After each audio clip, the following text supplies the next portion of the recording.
Meowdy y'all, welcome back to another video.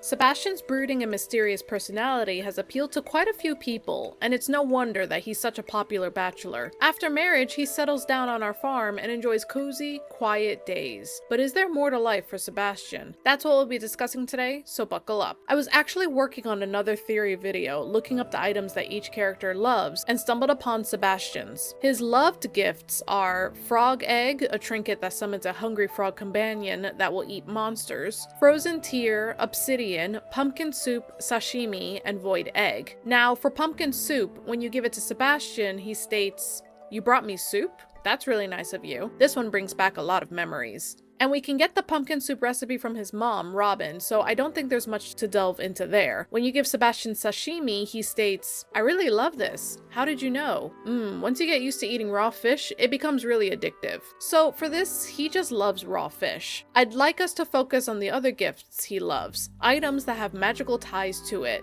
in some way, shape, or form. The frozen tears description states, "A crystal fabled to be the frozen tears of a yeti." This is found in the mines. Obsidian is a volcanic glass that forms when lava cools rapidly, found in magma geodes or omnigeodes, which you'll mostly find in the mines. Give Sebastian obsidian and he'll state, "Is that obsidian? This is exactly what I've been looking for. I'm gonna see if I can shape it into a dagger." The void egg is a little different, of course, but it's tied to the witch who curses your coop in the middle of the night and leaves a void egg that will, of course, hatch into a void chicken. The term void isn't just in reference to the coloration. The void is an actual place. It's described as the homeland of the shadow people and the origin of Krobus. It's said that my people came here long ago, when a great catastrophe allowed spirits from the void to cross into the physical plane. So Sebastian is very much interested in all of the things that feel mysterious and magical. He even tells us, "I snuck into the caves last night and got a nasty cut from a rock crab. Don't tell anyone, okay?" After you marry Sebastian, on rainy days, he may offer you a gift he found in the caves: obsidian, void essence, batwing, frozen tear, amethyst, or cave carrot. I can understand him walking through the mines and finding obsidian, amethyst, cave carrots, or frozen tears on the ground, but void essence? Bat wings? Void essence is a monster loot item that can only be dropped from shadow brutes, shadow shamans, shadow snipers, haunted skulls, serpents, and spiders. And bat wings are obviously dropped by bats. I don't think Sebastian is just going into the mines to just walk around and explore.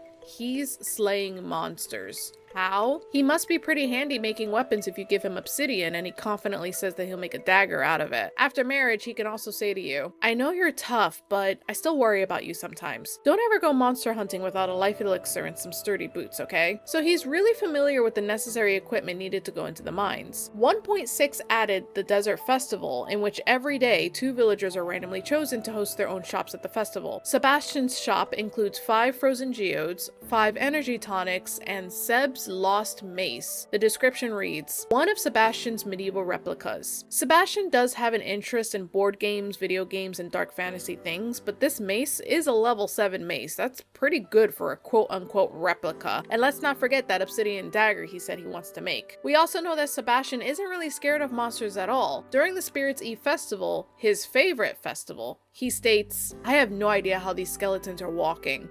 Creepy." It's pretty cool though. And if you're married, he says, "It would be interesting to have one of these on the farm." We also know that if you're married to Sebastian, he loves the idea of raising slimes in a slime hutch. We should raise more slimes. In big quantities, they can be really profitable. And they're so easy to raise. Also, different color slimes produce different items. I don't know, I think it'd be a kind of a fun hobby for us. Sebastian is somebody that's very comfortable with adventure and the thrill of combat. 1.6 added skill books that also got added to Sebastian's list of liked gifts: Combat Quarterly and Monster Compendium. Let's put Sebastian's interests and skills to the side for a second and look at this overwhelming feeling that Sebastian has had for a really long time. "I often felt underappreciated at home, but here, I feel like I really belong. Thanks for making me feel welcome. The older I get, the less I'm drawn to the city. It had a certain mystique to it once, but it turns out that that was just a romantic fantasy. The city's so busy, so full of people. I don't belong there.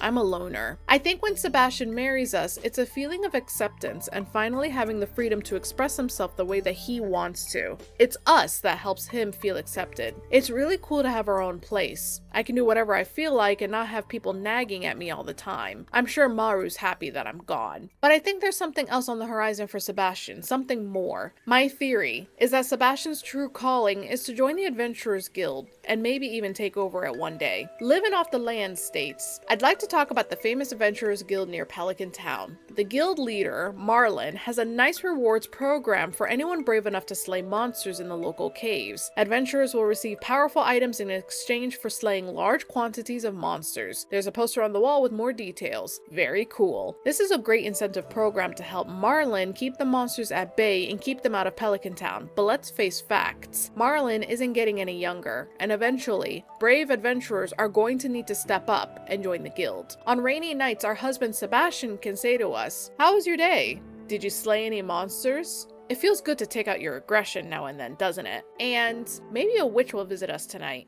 Ha! If only life was that interesting. Sebastian craves adventure, and I think with the newfound acceptance that he feels with his spouse, he can start to really explore other possibilities and maybe his true calling to life. With that said, thank y'all so much for watching. I hope y'all enjoyed this video. I stream Pixel Art and Stardew Valley on Twitch, so if you'd like to check that out, link in description. And if you've got a suggestion for the next video or some headcanons that y'all have and want to share, be sure to leave a comment down below and make sure to subscribe to catch my next video. I'll be making more Stardew Valley videos, so keep an eye out. See y'all next time. Bye!